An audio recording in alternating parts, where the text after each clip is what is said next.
Great. Thank you. On Thank you, Savannah. Porch. Yeah, we're excited to be meeting with you guys this morning. Like she said, I'm Jessica Peterson. Your kids will come to know me better as Sprinkles. That's my camp name. We all have camp names. And I'm the associate director here for Yosemite Sierra Summer Camp. And I'm Sarah Coolius. Campers know me as Salsa. We don't know if it's spicy salsa or mild salsa. It kind of depends on the day, and the campers can decide what they think is most accurate. I am executive director of Yosemite Sierra Summer Camp, along with my husband, Steve, who is not with us today. Yes, he's taking care of saving the world in lots of different ways. Yes, he is. Well, this morning we are excited to have you guys joining us. We are talking about a topic. I'll say this probably every webinar that we have, but we're talking about a topic that we love. We love talking about it. It's close to our hearts. It's one of the hallmarks of our program, and it's our activities. And so at YSSC, we really believe in the power of activities. Our activities are not just time killers or ways to entertain our kids. We really love to leverage the power of activities. So Sarah's going to kick us off talking a little bit about some of the activities that we have at camp. That's right. We, as Sprinkles said, activities are a means to an end for us. And they're really key to intentional learning opportunities and development for our campers. And I think our staff as well, probably, right? So if you've become familiar with YSSC over the years, or perhaps you're a first time or considering family, and you will see on our website the variety of activities, we really do have cabin activities that kind of fall into about three categories. First, we have our traditional camp activities that you might think of maybe when you were a camper going off to summer camp. Things like archery and crafts, volleyball, nature study, pool games, meadow games, kind of all those quintessential cabin experiences. In addition, because we are located in Bass Lake, just south of the beautiful Yosemite National Park, we have a number of water activities that really are favorites for our campers. We have a fleet of competition ski boats, so we have water skiing and wakeboarding, knee boarding, and probably the favorite, banana boating. In addition, we pontoon boat with our cabin groups and also do kayaking. The lake's about an 8-10 minute walk from camp down a little creek, and that really is a favorite time for campers. Being located in the Sierra, we love to take advantage of that space and that environment. So we have a number of adventure activities, as we call them. So we like to be up in the trees. We like to take advantage of hiking. We have a low ropes course that it does a number of team building activities with our kids. We have high ropes activities where we might have one or two of our kids up in the air working together to navigate a ropes course. We have a climbing tower and the Tower of Power, which is sort of a vertical obstacle course, which is a wonderful challenge and a great opportunity to encourage each other to succeed with. We do have a pamper pole. We have a half pipe. We love when kids want to come and learn to skateboard, whether they're experts or they've never done it before. Well, one of my favorite activities is called mountain boarding, which is similar to skateboarding, but it's an all-terrain skateboard with thick wheels and feet that hook in, and then a back handbrake to navigate down. And Salsa, I would love to see you doing that, shredding on the mountain board. Well, I don't shred, I fall well. And gratefully, because we wear lots of safety gear, it doesn't really hurt very much. Also rappelling. Yes. We set up we do take advantage of a little broader area around not just being at camp. And so we do a number of offsite programs and activities as well, whether it's in Yosemite Valley, which is about an hour and 15-minute drive for us. We have a wonderful backpacking program We do offsite rock climbing, and we have an additional property about half an hour from camp where we'll take a whole group of the boy campers or a whole group of the girl campers and play a ridiculously amazing, creative, imaginative game of capture the flag. And we call that outpost or uzumati. And those really grow to be favorite activities for the kids as well. It's a time to be a little wild and get a little dirty, just as we should. As we said, these activities aren't just to fill time. They really are a powerful means to an end. And if you've watched our mornings on the porch before, you know that I'm a research nerd. I just love diving into what we can learn about youth development in particular. And the research around the power of play is really prolific. There's a lot out there now, but really indicating that the opportunity to play, especially when it's child initiated and child directed, really shapes our brains in significant ways. They help nurture, and Jessica's going to talk more about that in a little bit. They help nurture and solidify relationships and friendships. They provide some really key developmental milestones. And play also is so important to mental health, especially being outside and playful and creative. So we know that good things are happening in our campers' being as they are playing together. Play also helps, and these activities really help our kids rediscover the joy of what we call dabbling. It seems like there has been a real swing in the last 10, 15 years, I think, to having to be excellent and expert at everything. I've had a 9-year-old camper say, I don't play volleyball because I'm not good, rather than I'd like to learn to play volleyball.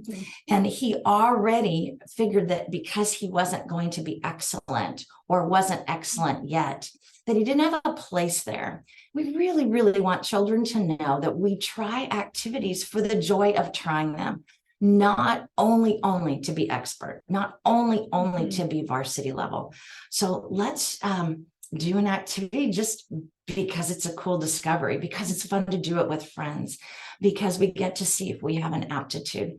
So the skill, the gift of dabbling in something new is really, really key to us. Activities are also really key to building self-esteem and confidence. There was a time when we all thought that just patting someone on the back and saying, oh, you're perfect, you're wonderful, good for you, was enough to build that internal sense of confidence. But actually, the research indicates that mastery in skills is one of the most powerful ways to grow in self-esteem and confidence. So for a camper to go, wow, didn't know I could do that, ratchets up that ability to say, well, if I did that, maybe I'm going to be brave enough to also try that. So mastery, even for the small steps, even for the baby steps, will help our campers and frankly ourselves move forward in that space of confidence and self-esteem. It is remarkable how play and activities develop so many of the 21st century skills that we are driving our kids to learn. We're pushing them to be critical thinkers and strong communicators. We're trying to teach them how to collaborate.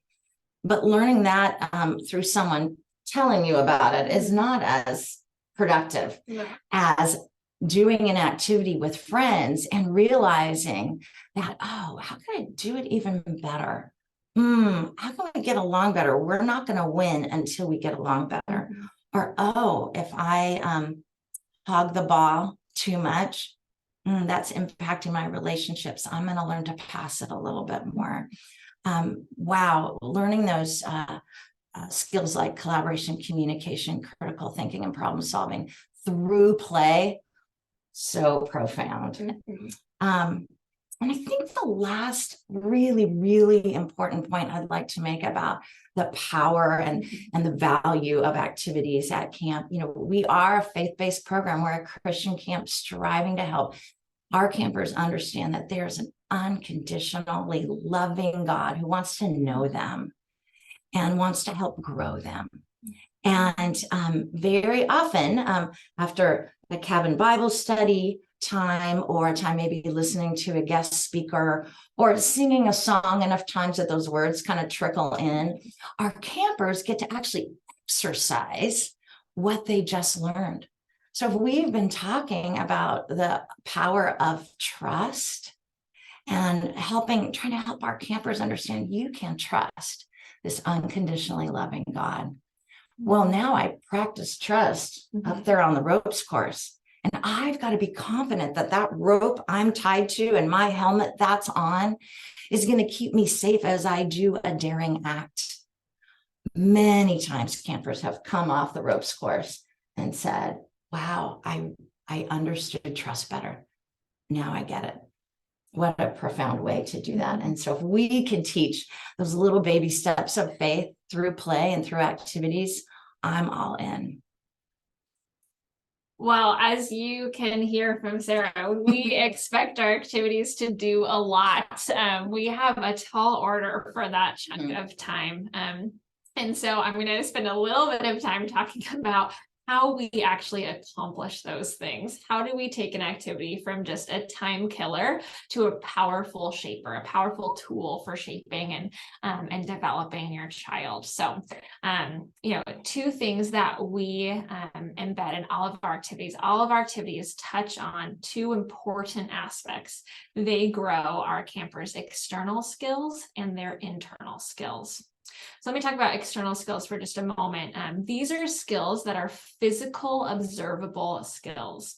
These are a lot of the skills that you would assume a camper would learn going to camp.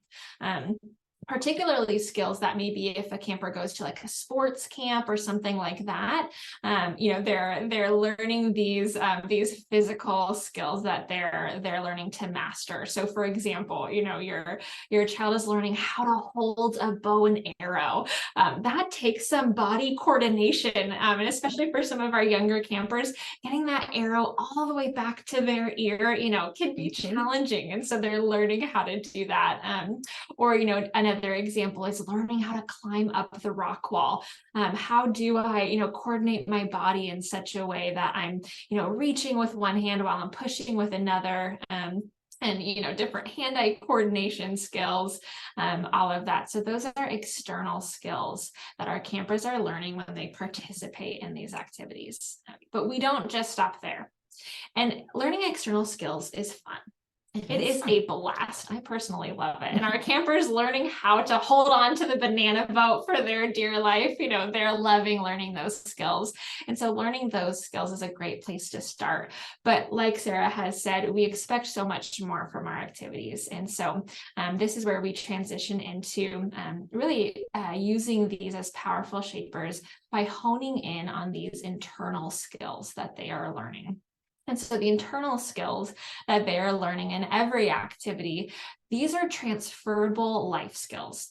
So, for example, someone might ask, how does archery really help them in algebra later?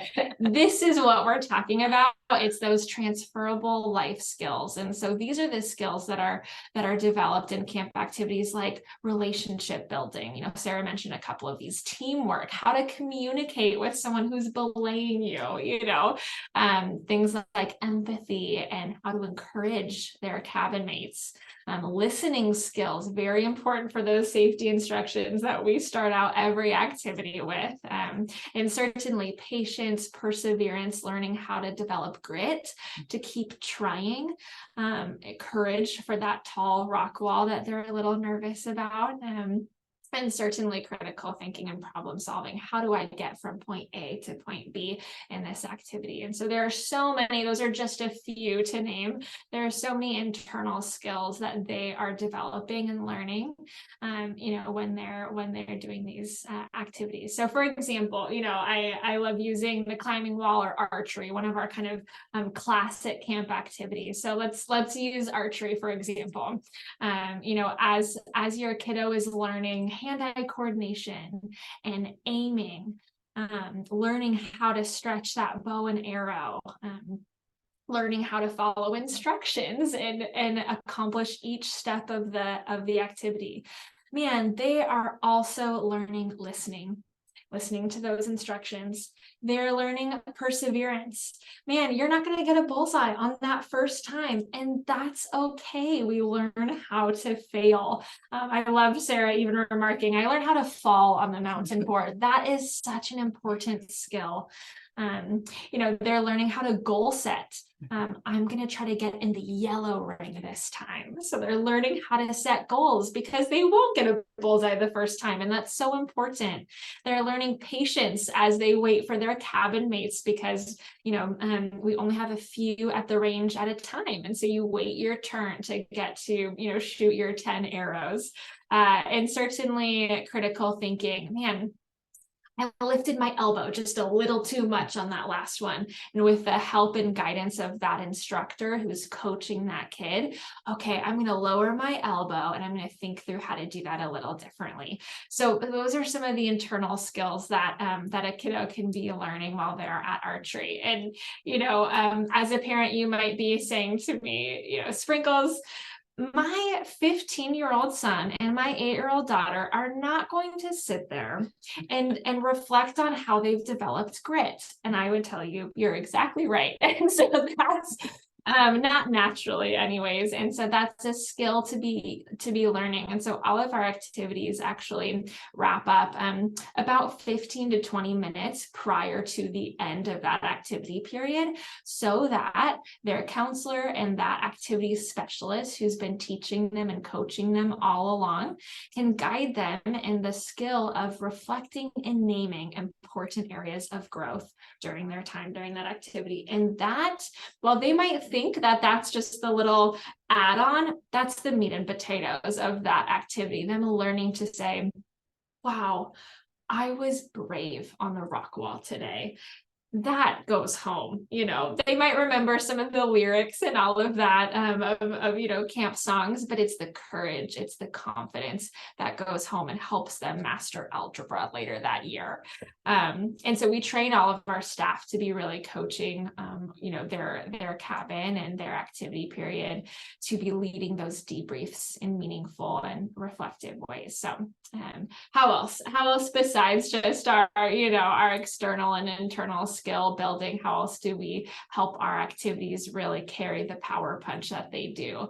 We get to be very intentional about how we program our activities. You've heard us use that word a lot. I would dare I say we're particular. we love doing our programming, our activities in the way that we do. And after 50 years of really honing the pace and structure of camp, we really believe that we've found some really great sweet spots. And so we don't over program our activities. We have 2 to 3 activity periods a day. And if we wanted to, we could try to fill the whole day with maybe 5. But man, campers don't learn when they are absolutely exhausted. And so we have some blog posts that talk about some of the pace of our day and why we've chosen that. But we really focus on making those 2 to 3 activities period really matter and count. And so they're longer activities periods, and they're getting to really hone either a new skill or really master and develop along the way. And so that's another aspect is many of our activities are participated and enjoyed by all of our campers, but we also have lots of activities that are progressions.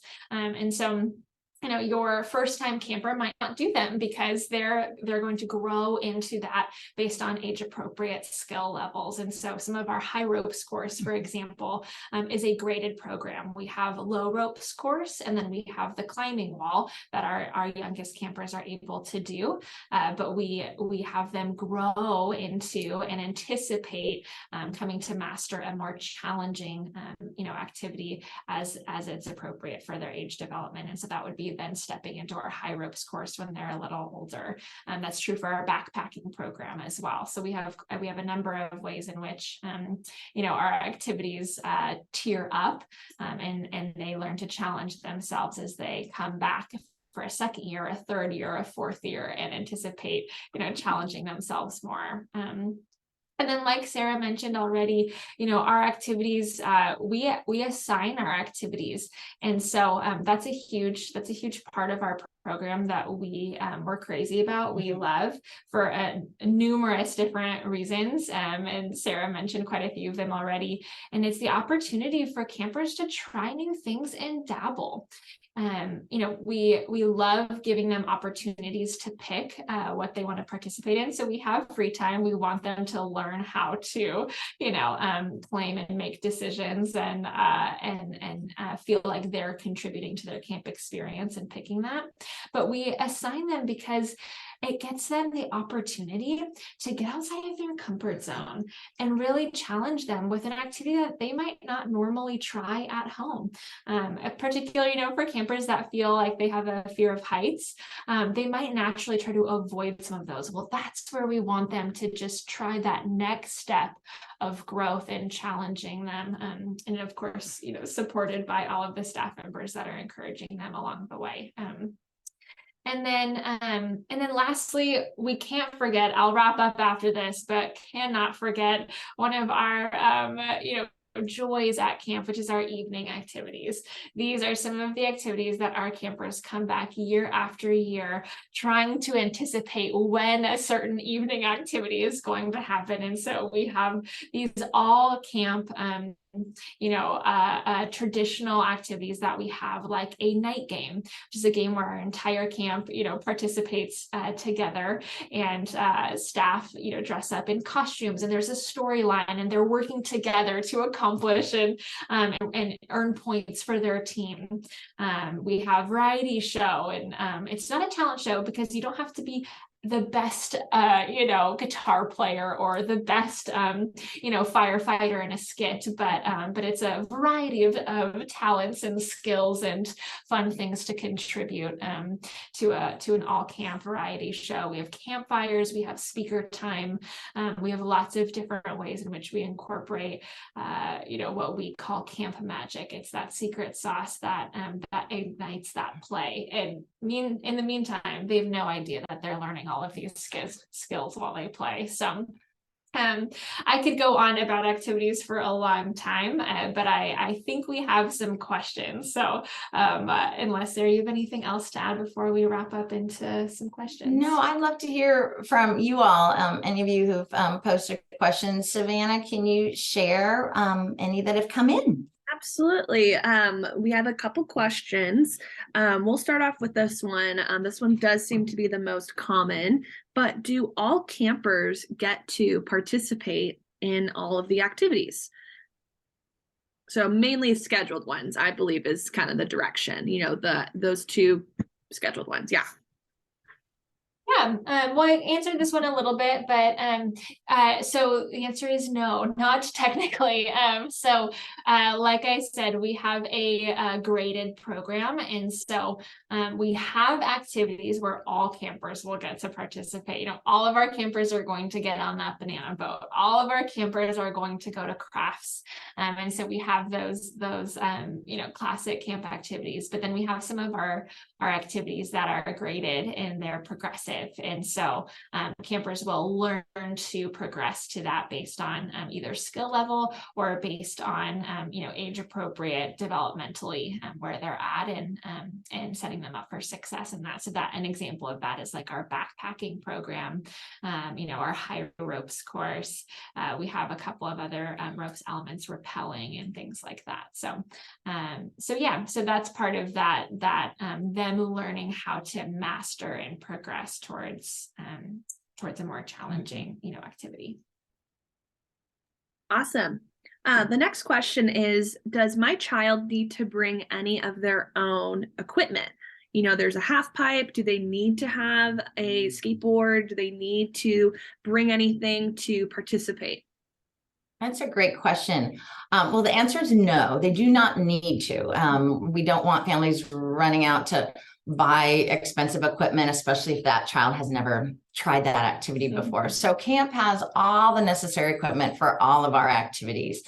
However, if a child does have a favorite volleyball, or if a child has ping pong paddles that, they just love to use, or a helmet that they are most comfortable with, or even a skateboard, they are welcome to bring it. What we'll do to make sure it stays safe and sound is we'll label it upon their arrival if it's not already labeled, and we check it into the activity shed where all of the toys live.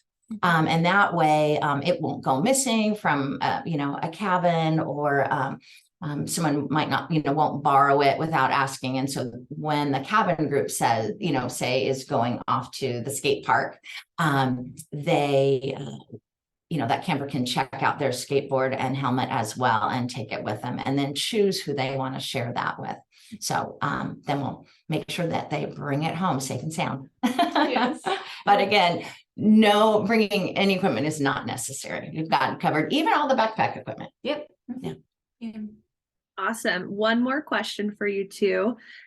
What if my child doesn't want to do or doesn't like an activity? Do they need to participate? So that could mean, crafts, or maybe the backpacking trip. How would you respond to that? A great question. It's a great question. Do you want that one? Do you want me to take it? Sure, I'll start. Okay. And you end. Okay. I'm sure. I think we could. Yeah. There are a couple different aspects of this. But I guess what I'll start off with.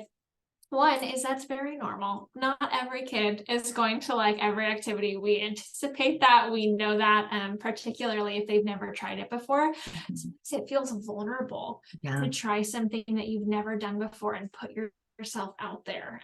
And so, our counseling staff and our activity staff certainly are well aware that, to keep an eye out for some nervousness, or even if it's just not something that they want to do. So that's totally normal. And what we will say is that one of the reasons why we do assign activities is because sometimes when we don't naturally groove with something, maybe you don't feel like you're naturally very creative, or maybe you don't feel like, for me personally, I will admit my hand-eye coordination is low. So any aiming activity is challenging for me. And so I might not naturally want the volleyball activity because it's hard for me. But like we talked about, one of the important skills of developing at camp is really being able to dabble and being willing to learn how to try something for the first time, and being willing to learn how to fail. And so that's a huge skill. And so even if they're not great at it,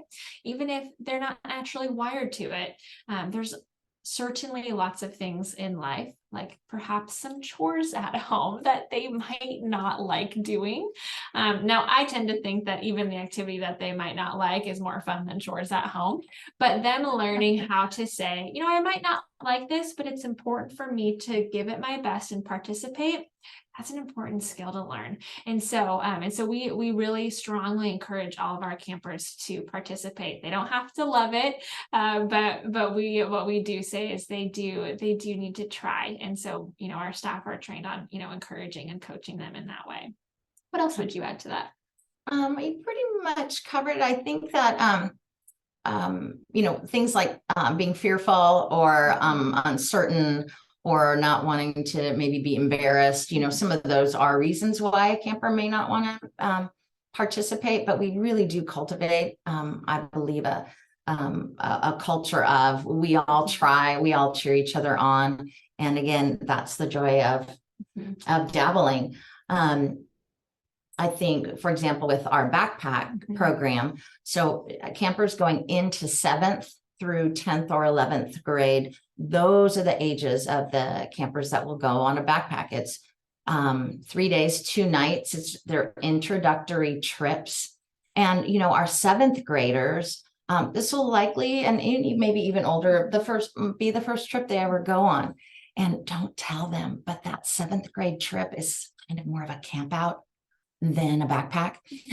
The goal is not to lead a death march. The goal is to help teach those skills. How do I choose what to take on a backpack trip? How do I pack a pack and get it sized correctly? How do I walk a shorter way and stay on the trail and encourage each other? How do I pace myself?